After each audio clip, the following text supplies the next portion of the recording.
aba babiri Clarisse rero na Tijara nagiye bo batandukanye na Anita babogeye Anita style dukoranamo haba harimo nko gushwana icyambere kiruta ibindi byose umwuga w'itangazamakuru wampaye inshuti nahagarara ku cyapa abana bakangurura amatwi bagashungera hari umugabo twe duturanye Dibukage navukiza Uganda iyo ngiyo yaranyizeragaho ubudigi cyo gihe wafataga ikarama akaba rishyira mu cyitwa tape ukazungurutsa namenyaga indirimbo nshaka gukwikurikiraho nkakaraga gusa nkayireba tape kwingana nkamenya yandirimbira jya ntago tuba twabipanze ariko rimwe akenshi abari black ariko hari n'igihe dushaka kuba tubimenye ku ngingo runaka tutayumvikanyeho ntago tuba tuyumvikanyeho icyo gihe rero mba mfite side yanjye nakagiri n'ubundi ahubwo naragumiwe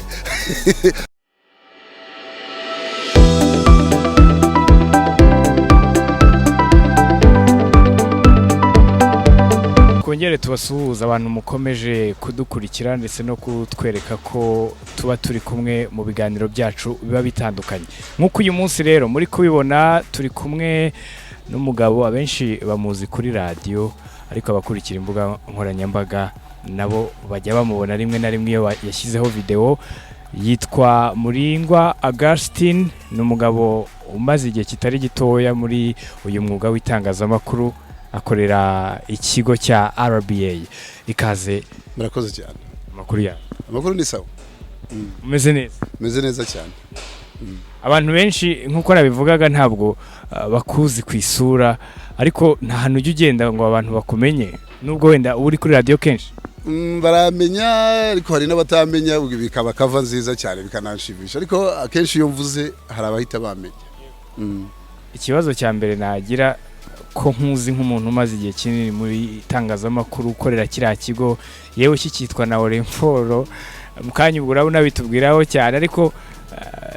kuki utageze igihe nawe nguvuga utari kurekanye no kuri televiziyo nkore ibiganiro kuri televiziyo naho nahakoze ibiganiro muri ni 2004 na 5 hari ariko nza kubihagarika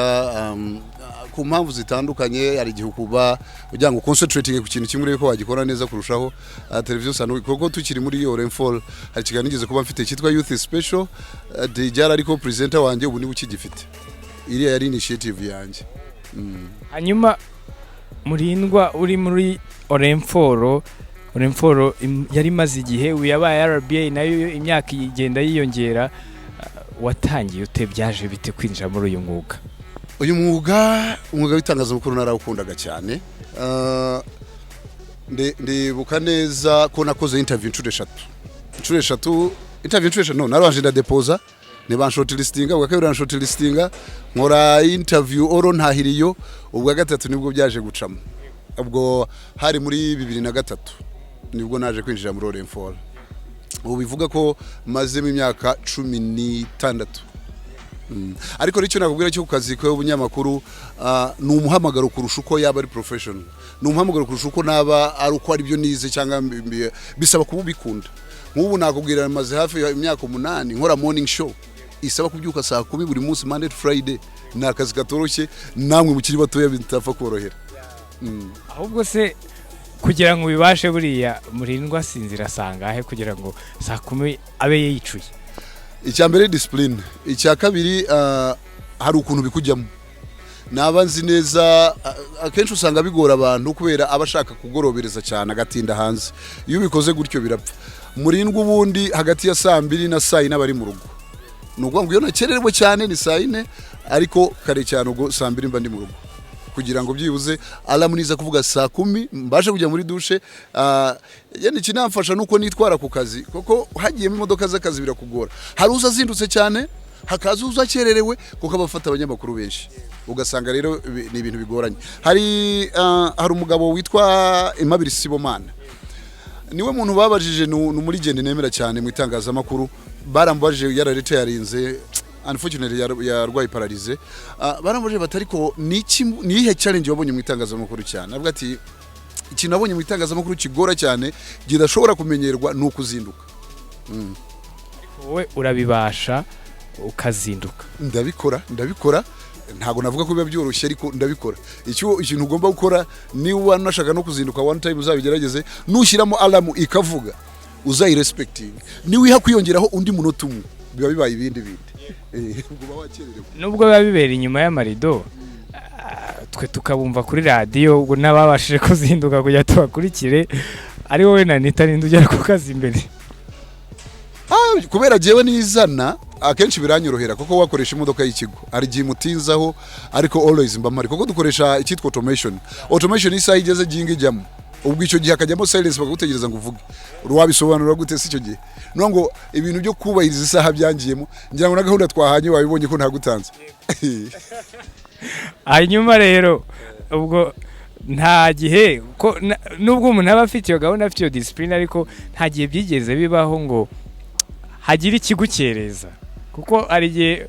umuntu atabura akantu tugatuma kererwa. Ushobora gukererwa niyo modoka ishobora gupfa ushobora no guhura na ambutiyaje ariko uburyo mba nabiregeye niyo nakererwa ya silence ntago yajyamo nubwo ngo ushobora kwica ya minota nari kuba nateguyemo hari utuntu nateguye utwo tuntu sintutegura nkahita mpagira njyano ako kanya ariko ubwo nibwo mba nakererewe nubwo mu itangazamakuru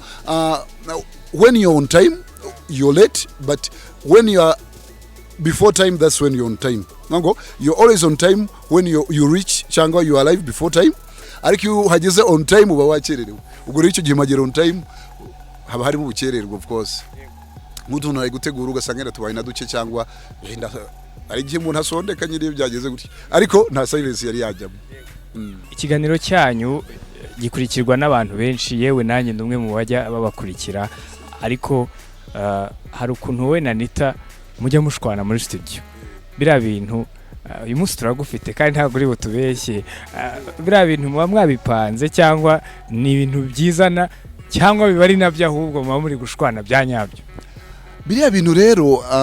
cyane cyane babyita gupairinga cyangwa guhuza kuzuzanya rimwe na rimwe iyo ari abanyamakuru babiri bikunze kugorana ariko iyo maze kuba intore cyangwa barabimenyereye umuntu wari wese iyo muhuye mushobora gukorana bikajyana nkaho n'ubushize mwari kumwe ntago tuba twabipanze ariko rimwe akenshi aba ari blague ariko hari n'igihe dushobora kuba tubimeninga ku ngingo runaka tutayumvikanyeho ntago tuba tuyumvikanyeho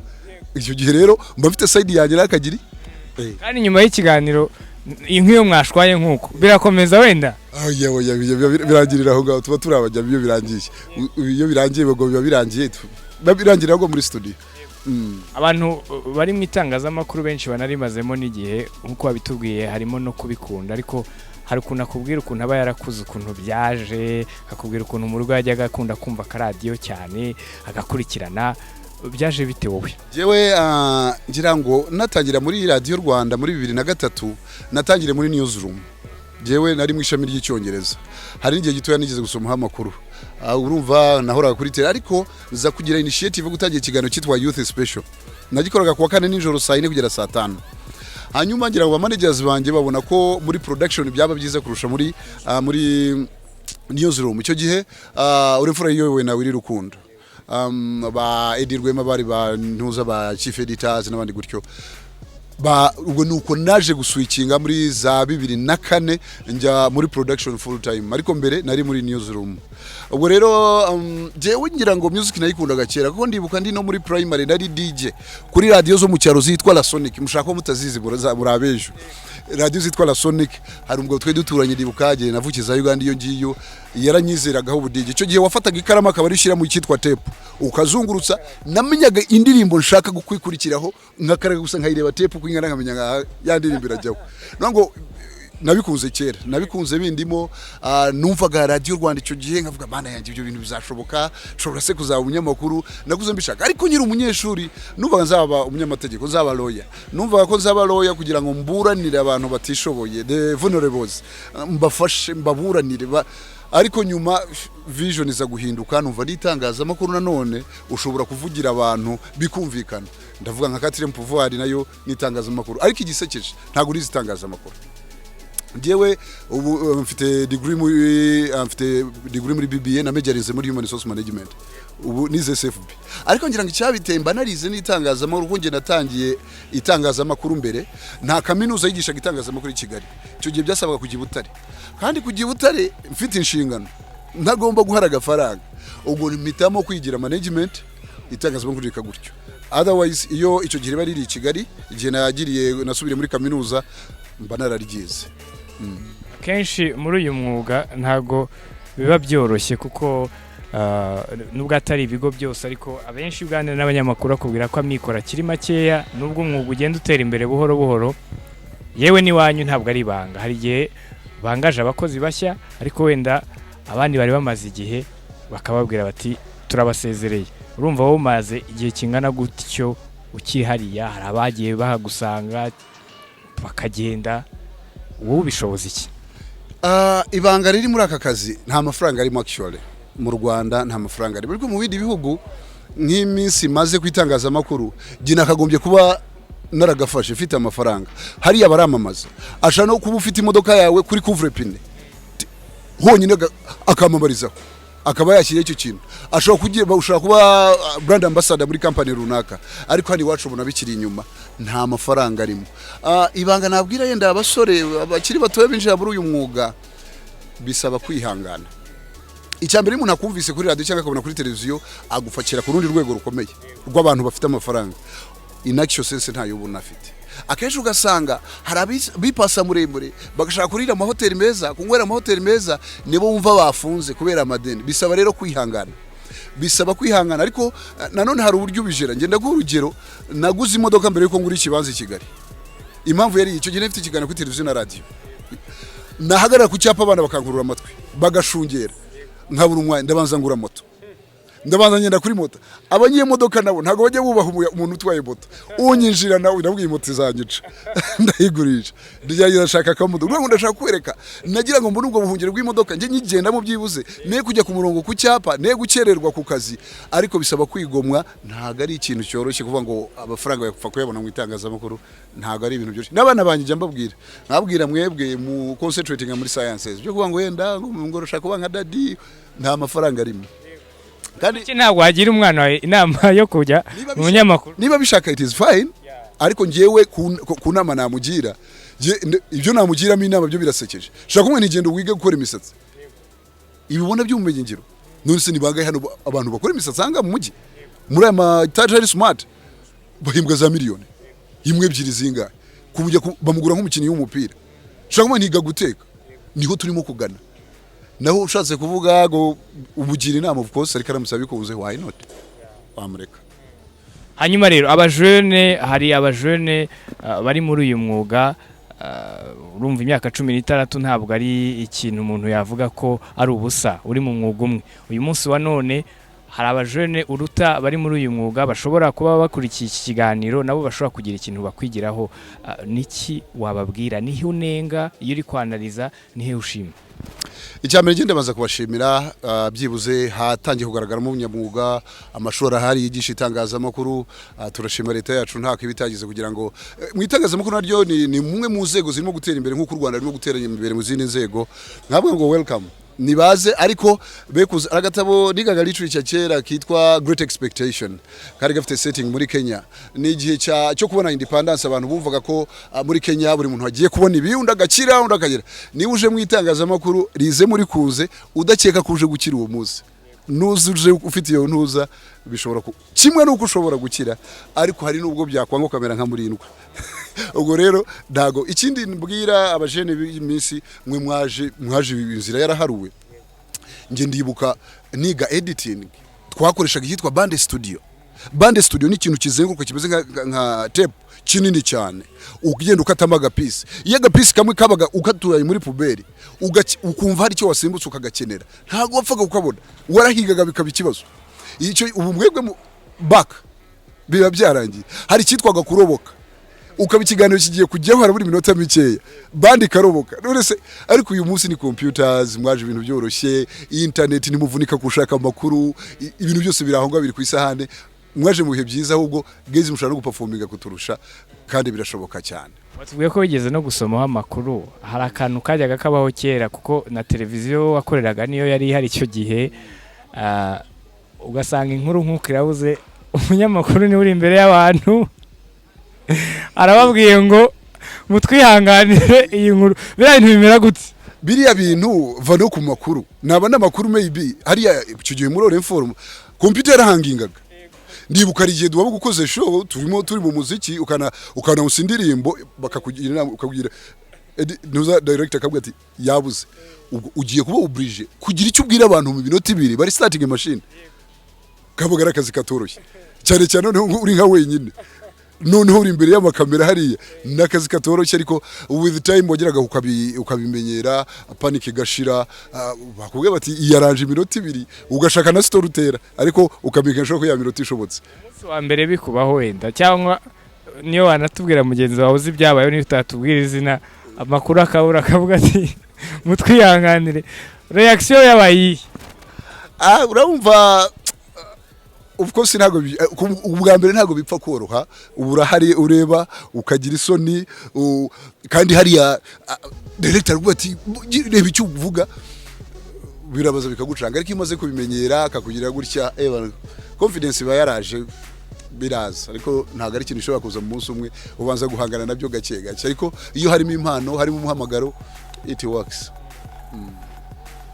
usibye n'abanyamakuru abantu benshi ntago bakunda kuvuga ngo ibi bintu ndimo byanyejeje kuri uyu mutungo runaka hari n'ababa bumva ko mu muco wa kinyarwanda ngo bari ukwiyemera atari byiza ariko nanone hari abantu bavuga atari ko bya bintu ushobora kuba hari ikintu kirimo kuba umuntu abikora gutya wowe muwavuga kwimuga w'itangazamakuru mu kwiyubaka ari icyo umaze kukugezaho icyambere kiruta ibindi byose umwuga w'itangazamakuru wampaye inshuti mfite inshuti nyinshi arabo tuziranye arimo tutaziranye ubu n'ubu hari ababaye inshuti zanjye akakanya icyo ni ikintu gikomeye kurusha ibindi byose aho biro yose nshobora gukomanga banyakira bakanyakira bamvuga bw'izina ibyo mba numva ari ishema mbishyize mu gaciro k'amafaranga sifite uburyo nakaba akaba ari nayo mpamvu ikomeye ituma nkiri muri uyu mwuga ibindi byo nta bintu bihambaye biri aho gaho ubonye amahirwe abana bakiga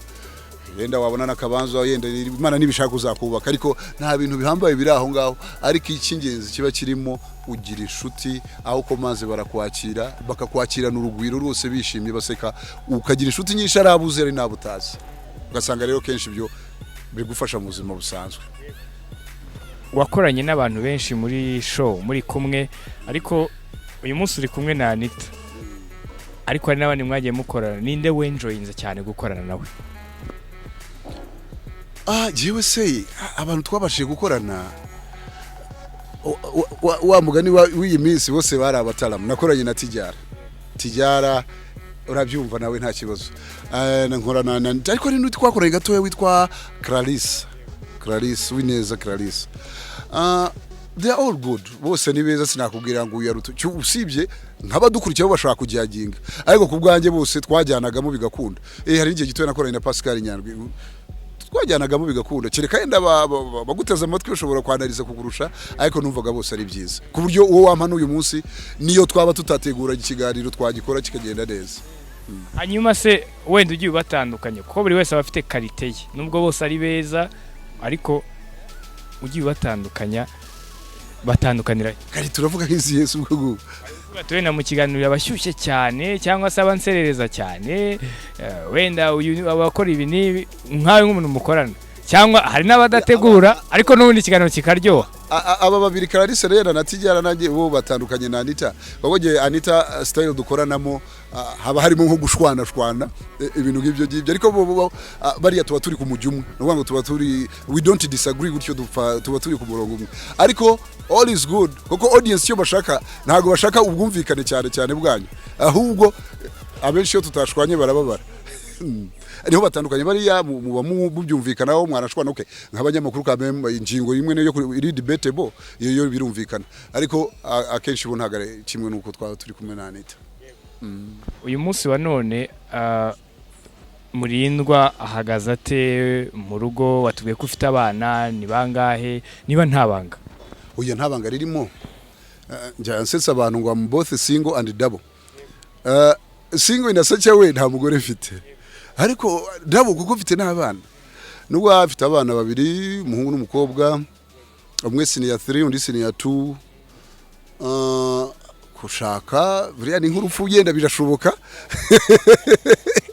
harya iyo umuntu agiye gupfa ntiyamenya burya yipfurapfa ushaka yenda ashobora kuzashaka ariko akakanya sinakubwira ngo mishinga kuko hari ibindi bikomeye cyane kandi bikereye amafaranga mba ndimo ariko yenda you never know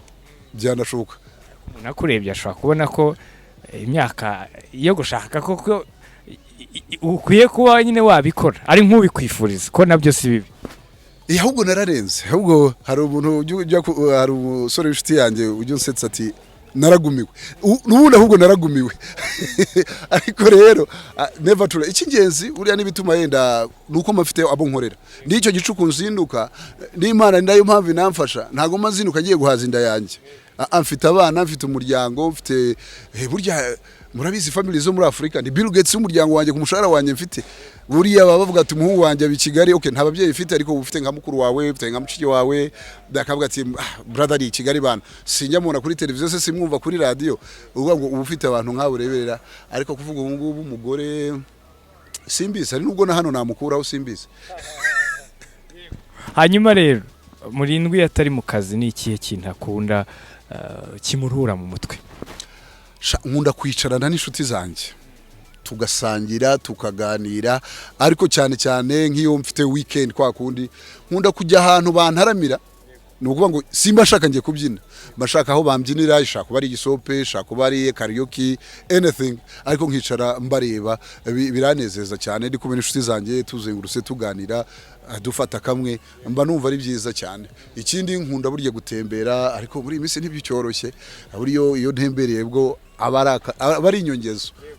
Gacu ukunda gutemberamo wenda mu Rwanda ni nka hehe? Mu Rwanda se shahuro benshi ko tujya hano ku Kivu, ashaka kuba ari side ya Gisenyi niho nkuze kujya cyane, side ya Kibuye ni rimwe na rimwe,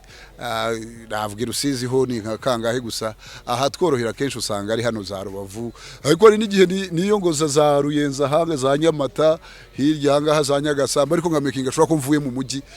nkapfa kumva izo nyoni zivuga n'ibiti n'umuyaga mwiza. Ni ikihe kintu udashobora gusoza weekend udakoze? Kiye kintu ubwo nk'ibihe nk'iki? Of course weekend se weekend igiye kuwa gatanu ntago ushaka kubyemera kudasohoka. Tembera ndasohoka cyane nka making byibuze nkaryama ya masaha akuze, njya misinga iyo masaha iyo ariko kuwa gatanu ugomba gusohoka byanze bikuza, maybe kuwa gatandatu nabireka ku cyumweru, ariko kuwa gatanu making ubu nkejo bizaba bikomeye sinzabura aho nyarukira. Hanyuma nk'umuntu ushobora kuvuga atari ku Murindwi aganira neza, ndamukunda nkunda ikiganiro cye, reka nzamutumire dusangire, buriya ni ibiki yagutegurira ukumva ibintu bimeze neza? Ni iki ukunda kurya? Iryo yagira mbere ni ibishyimbo byabuze ntago byemera, ibindi wabimpa n'ibindi nabirya, ariko nkunda ibishyimbo n'uturayi burya, ibindi bikaza nyuma ariko ibishyimbo n'uturayi togosheje cyatwaciye mu mavuta uko wabigenza kose, ariko nkunda cyane dutogosheje amavuta y'iki gihe yo daje, ariko hari n'uburyo mbigenza cyane burya, hari ukuntu mba mfite icyitwa ikimuri urakizi, amavuta yiga akankorera rero uragendana. Oya ndavuga mu rugo iwawe, ariko wantumiye rwose ibishyimbo ni ibya mbere, hari abavuga ngo inyama ngo inkoko, ngo ngiye nta bishyimbo bihari, ntago mba nabibaza ibishyimbo imboga, ubwo uba wangiriye neza. Umuntu yavuga ko atubwiye ko wavukiye Buganda ari naho wakuriye, uyu munsi uri mu Rwanda, hamaze imyaka myinshi, sosiyete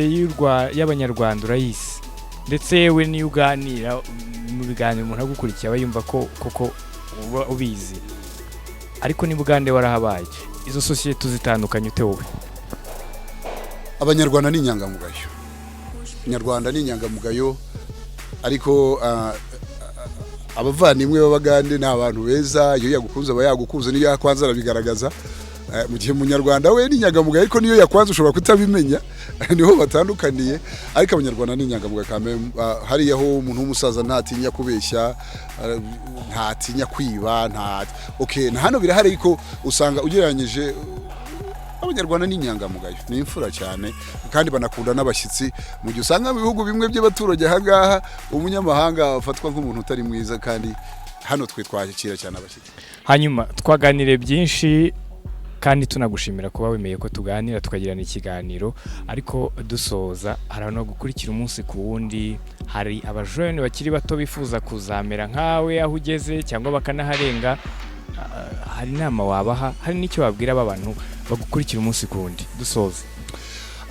urakoze cyane, ndabaza gushimira abantu bankurikira umunsi ku munsi, biriya bintu ni inkunga ikomeye ko ufite audience ingana kuriya. Ndabashimira cyane, muradukunda natwe turabakunda, kandi tuzakomeza guharanira gukora ibyabashimisha kugira ngo umukomeze mutwumve. Abajeni icyo nababwira,